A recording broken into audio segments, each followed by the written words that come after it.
तो हम सभी को गणेश जी की जन्म कथा पता है, पर क्या आपने कभी सोचा है कि भगवान शिव ने गणेश जी का मस्तक ही क्यों काटा? कुछ और क्यों नहीं? हाथ पैर क्यों नहीं काटे, या फिर पूरा शरीर ही नष्ट क्यों नहीं कर दिया? मस्तक ही क्यों? तो ये सिर्फ कथा नहीं है, इसके पीछे कई रहस्य छुपे हुए हैं, जिसमें से कुछ रहस्य मैं आपको 5 वीडियोस के माध्यम से बताऊंगा। तो माता पार्वती ने अपने शरीर पर लगे हल्दी चंदन से गणेश जी को जन्म दिया। हल्दी चंदन के मल से बने शरीर की बुद्धि भी मलिन हो चुकी थी।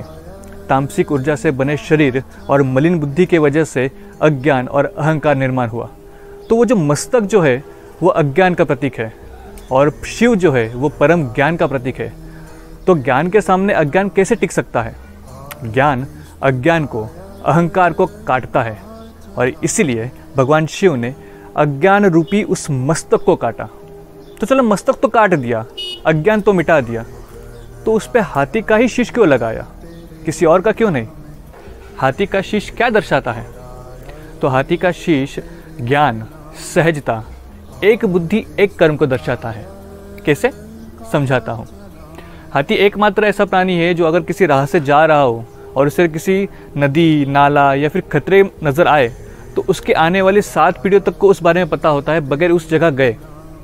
यानी पीढ़ी दर पीढ़ी वो ज्ञान को बढ़ाता है, इसीलिए वो ज्ञान का प्रतीक है।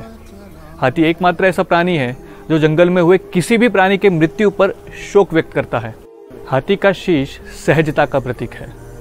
हाथी के मार्ग में अगर कोई बाधा आ जाए तो उस बाधा से वो विचलित नहीं होता और ना ही दूर भागता है। वो बड़ी सहजता से अपनी सोंड से उन बाधाओं को दूर कर आगे बढ़ता है।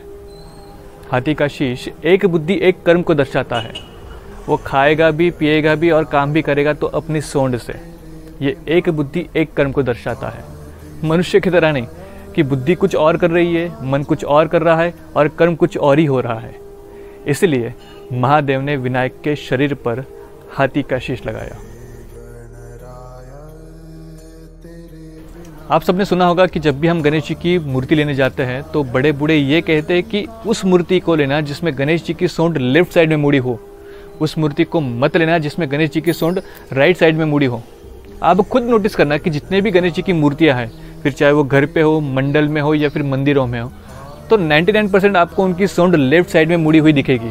बहुत ही रेयर केस में ऐसे टेम्पल्स है जहाँ पर गणेश जी की सोंड राइट साइड में मुड़ी हुई हो। तो इसके पीछे रहस्य क्या है? इसके पीछे का कारण क्या है? जानेंगे अगले वीडियो में।